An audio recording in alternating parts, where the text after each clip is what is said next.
sagantaa BBC afaan Oromooti. Nu waliin tura.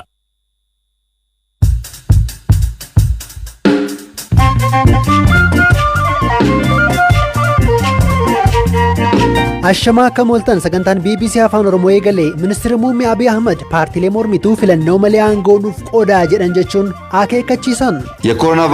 Koronaa vaayirasiin yaaddoo nutti ta'ee birmadummaa fi nageenyi biyyaa balaaf saaxilamee osoo jiru filannoo malee aangoo yoo naaf hin kennine biyyan jeeqaa humna jedhu kamu. Dhimma kana irratti yaada hayyootaa gaafanneerra. Miidiyaan mootummaa OBN sagalee obbo Lammaa Magarsaa qilleensarra oolchuu dhabuusaa weerara dhukkubaa waggaa 100 dura Itoophiyaa gaagee.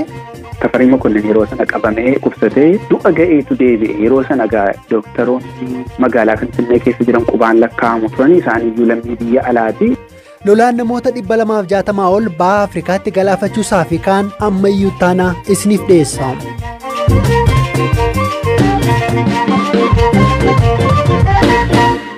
Itoophiyaatti namoota dabalataa 25 irratti guyyaarraa koronaa vaayirasiin argameera. Lakkoofsi kun booda kana dabaluun yaaddoo uumeera. Weerarri addunyaa wal ga'e.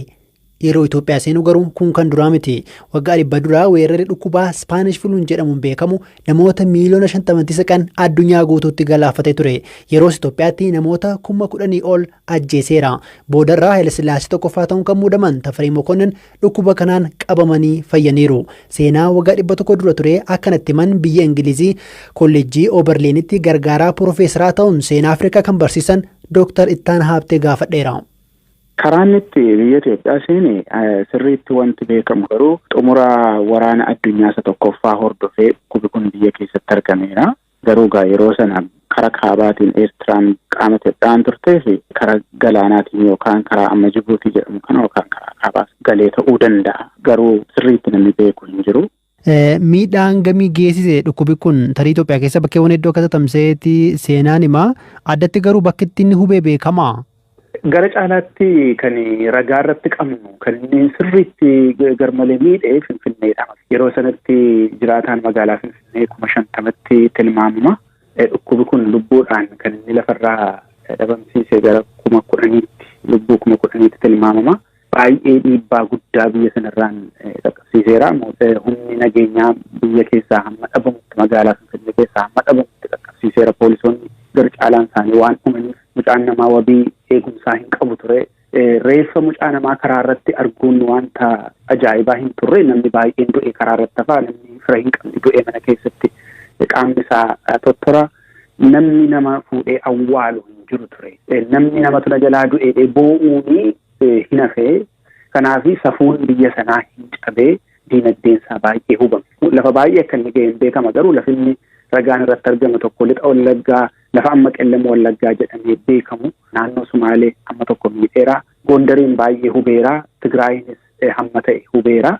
Gojjamiin keessaa immoo bakkoota muraasa akka inni miidhe hin beekama. Garuu lakkoofsa namaa hammam akka inni qabee fi hammam akka inni ajjeese Finfinneedhaa alatti hamma kanatti wanti beekamu hin jiru. Kana alatti namoota beekamoollee akka inni qabee ture akka inni hubee ture himama. Keessumaa immoo Tafarii Mokonnin kan boodarra mootii Haile Sillaasee ta'uudhaan muudaman isaanillee qabee akka isaan fayyan himama. Dhugaadha. Tafarii Mokonnin yeroo sana qabamee kubsatee du'a ga'eetu deebi'e. Yeroo sana dooktaroonni magaalaa Finfinnee keessa jiran qubaan lakkaa'amu turanii isaaniiyyuu lammii biyya alaati. Isaantu miidhame gara caalu jalqaba dooktarootatu du'e biyya sana keessaati. Yeroo barreessu waa'ee kana. Kanaaf Tafariin qabsoo guddaadhaan kan lubbuun isaa deebi'e du'eera erga jedhame. Kun silasitti masaraan mootummaa cufamee ture. Zawdiituun nama ollatti hin galiin jettee karra cufattee manatti ol galtee turte. Mootummaan hojii idilee hojjetu hunda dhaabee har'a memorii namaa keessatti wanta salphaa fakkaata garuu yeroo sana wanta guddaadhatu miidhaa guddaadha qaqqabsiise biyya sanarratti. Maqaan itti moggee jira hawaasni maqaa itti moggaase qaba dhukkuba kanatti. Akkuma beekamu Spanish flu jedhameeti kan dhukkubi kun beekamu. Biyya keenyatti garuu afaan Amaaraatiin keessumatti iyyuu bakka magaalaa guddittii Finfinnee keessatti yehedaar bashitaa jedhaniitu waamu. Sababiin yehedaar bashitaa jedhamee fi climax maatii guddaan hammana hin jedhamne Finfinnee kan baay'ee miidhe kan mul'ate ji'a hidaarii yookaan sadaasa keessa waan ta'e yehedaar bashitaa kan jedhuun namni. Waa'ee dhukkuba durii faa nama hedduu faa fixe gaafa yaadatanii golfaa fixe faa jedhu. Dhukkubi kun waggaa 100 dura dhaqqabee jechuudha moo ergasii dhaqqabee? Isa ammasiin jedhu Spanish flu kana duradha. Dhukkubi daddarbaa baay'een kan biyya keenya tuqe. Guddaa galatoomaa Dooktar. Galatoomii.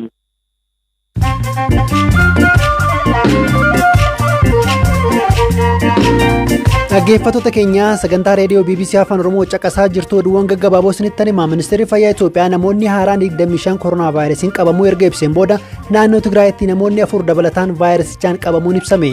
Namoonni 4 Jibuutii irraa galuun qofaatti kan turan ta'uu kan himan itti gaafatamaan biiroo fayyaa naannichaa Dr. Hagos Godafaay sa'a booda kana ministeera fayyaas gabaasus himaniiru. Afrikaa keessatti weerarri koronaa vaayirasii hin to'atamuu taanaan namoonni 100,000 fi 90,000 ol du'uu danda'u jechuun dhaabbanni fayyaa addunyaa akeekkachiise. Qorannichi biyyoota Afrikaa 47 irratti kan qoratame yoo ta'u, Soomaaliyaa fi Jibuutiin dabalatu. Ji'a darbe keessa Keeniyaatti roobni cimaan erga eegalee booda lolaa fi sigiga lafaan lubbuun namoota 200 darbee 100,000 kan ta'an immoo qe'ee isaan irraa buqqa'an. Ruwaandaatti namoonni 55 yeroo du'an Soomaaliyaatti immoo namoonni 16 du'aniiru. Dhaabbanni biyyoota gamtoomanii UN biyyoota hiyyeeyyii keessatti dhiibbaa koronaa vaayirasiin geessisu to'achuuf miiliyoonota baraaruuf maallaqa doolaara biiliyoona 4.7 barbaachisa jedhe.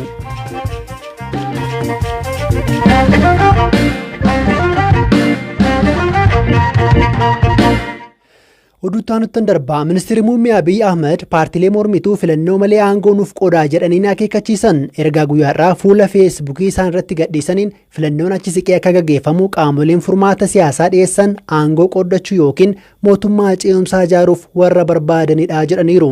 Sababa koronaa vaayirasiin filannoo achi buutanii gaggeessuuf adeemsi mootummaan seeraan furmaata barbaade sirriidha jechuun paartilee mormituu furmaata siyaasaa dhiyeessan cimsanii qeeqaniiru. Osoo ogeeyyiin seeraa seerri hiikamu. Osoo ogeeyyiin seeraa heerri hiikamu jira osoo jedhanii namoonni siyaasaa qorannoo osoo hin taasisinii fi ogummaa isaanii malee wanti dubbatan fedhii isaanii malee dhugaa jiru hin agarsiisu jechuun dubbataniiru. ህጋዊ መፍትሄ የለም ማለታቸው ህጋዊ መፍትሄን አንፈልግም ማለታቸው ነው። Furmaanni seeraa hin jiru jechuun isaanii furmaata seeraa hin barbaannu jechuu isaaniiti. Seerichi qaxxaamuraan akka aangoo qabannu nu hin taasisu jechuu isaaniiti. Falmiin keewwanni hiikamu hin jiru jedhu yaada nama beekaa falmu yookiin nama wallaalirraa kan maddudha. Mootummaa ce'umsaa hundeessina adeemsi jedhu bu'uura heeraa kan hin qabnedha. Filannoo malee adeemsa heeraas ta'e seeraa aangootti walii qoodan hin jiru. Waanuma paartii mormituu ta'eef aangoon na barbaachisa yaadni jedhu dimokiraatawaas miti bu'uura heeraas kan hin qabnedha. Heerri biyyattii aangoon filannoo qofaan argama jechuun lafa ka'a. Adeemsa akkanaa sirna dimokiraasii ijaaruuf carraaqqii taasisnu duubatti kan deebisudha. Biyyaaf uummatarra ilaalcha aangoof dursa kennuudha. Filannoo ji'oota muraasaaf achi siqsuu moo mootummaa jeequmsaa ijaaruutu Itoophiyaa balaaf kan saaxilu. Mootummaan ce'umsaa haala amma nuti keessa jirruunis ta'e sababoota kaaniin kan Itoophiyaaf ta'u miti. አንጻር ለኢትዮጵያ የሚሆንና የሚበጅ አይደለም። Ministeerri muummee Abiy filannoo achi buutuuf filmaata 4 kaa'ame irratti torban darbee paartilee mormituu wajjin yeroo mari'atan hiikkaan heeraa paartilee hedduun fudhatama argateera jedhaniiru. Paartiin isaanii paartiin badhaadhinaa filannoo irra aanuuf carraa guddaa qaba jechuun kan himan ministeerri muummee filannoo malee aangoo koruuf yaaluun heera Itoophiyaa cabsuun alatti chaartarii sadarkaa Afrikaatti Itoophiyaan mallatteessiteen akka gaafachiisuu dubbachuun mootummaan tarkaanfii fudhachuuf qophii ta'uu dubbataniiru. የኮቪድ-19 ስጋት ባለበት እና የቀጠናችን ሁኔታ ለሀገር ለዋላዊነት Yaaddoon COVID-19 osoo jiruu fi haalli naannoo gaanfa Afrikaa birmadummaa Itoophiyaa gaaffii keessa seensisee jirutti mootummaa ce'umsaa ijaarra jechuun marii xumura hin qabne eegaluun itti gaafatamummaa ofii wallaaluudha. Seera kan cabsu qofa osoo hin taane balaas qaba. Heerri Itoophiyaa keewwanni 50 mootummaan federaalaa heera biyyattii kabajuu fi kabachiisuu akka qabu itti gaafatamummaa kennaaf. Itti gaafatamummaa kana bahuuf tarkaanfii kamuu fudhachuuf qophiidha. Kuni dirqama keenya ijoodha. Bu'uura heeraa malee filannoo seera hin guunne gaggeessuun biyyas ta'e uummata balaarra kan buusu waan ta'eef mootummaan nageenya uummataa kabachiisuuf jecha tarkaanfii ni fudhata. Koronaa vaayirasiin yaaddoo nutti ta'ee birmadummaa fi nageenyi biyyaa balaaf saaxilamee osoo jiru filannoo malee aangoo yoo naaf hin kennine biyyan jeeqaa humna jedhu kamu akka hin obsine gamanumaan ibsuu barbaanna. Kanaafis gama hundaan qophii gahaa kan qabnu ta'uu akka beekamu barbaanna. ያለን መሆኑን እንዲታወቅ እንፈልጋለን። Ministeerri muummee Abiy fi dubbii isaanii har'aan gaanfa Afrikaatti birmadummaan Itoophiyaa gaaffii keessa seenuu eeraniiru. Biyya kam akka taate garuu ifatti hin dubbanne.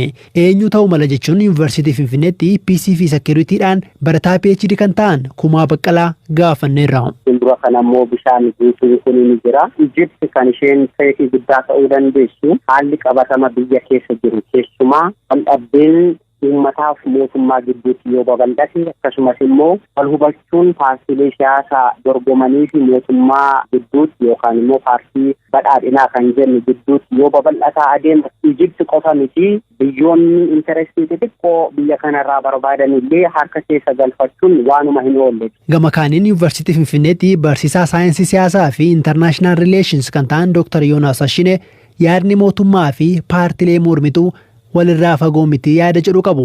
Kanaaf furmaanni marii ta'us hooggantoonni paartiilee siyaasaa hedduu fedhii garaa garaa waan qabaniif waliigalteetti dhufuun isaanii garuu rakkisaadha jedhu. Furmaata heeraa fi siyaasaa jedhamuun adda baheeti kan kaa'ame rakkoo namni uume fakkaata. Heeraa fi siyaasa adda baasnee kaa'uu hin dandeenyu. Tapha jechootaa yoo ta'e malee karaa heeraa yoo jettes ofuma isaan siyaasadha. Furmaata siyaasaa kanneen jedhanis paartileen siyaasaa walitti dhufanii yaa'ii tokko uumanii weerara COVID-19f beekamtii kennanii yeroon filannoo dheereffamuusaa ni deeggaru. Mootummaan qofaa isaa kubba qabachuun akka barbaade akka hin goonee fi filannoo irrattis dhiibbaa akka hin geessisneef nuyis hordofuu qabnaa yaada jedhudha kan qaban. Kanas ta'u qajeelfamoota heera biyyattiirraa kan bahe miti. Garuu siyaasni Itoophiyaa ammayyuu yeroo ce'umsaarra waan jiruuf bulchiinsa mootummaa jibbamaa turee fi dimokiraatawaa hin taane irraa gara dimokiraatawaa taheetti akka ce'uuf akka hojjetamaa jiru beekameeti. Waan hundinuu ilaalamuu kan qabu jedhee yaada. Kanaafuu yaadota adda addaati kanneen jedhaman kana osoo taa'umsa tokko irratti dhiyaatanii irratti mari'atame walii galuun ni danda'ama jedhee yaada.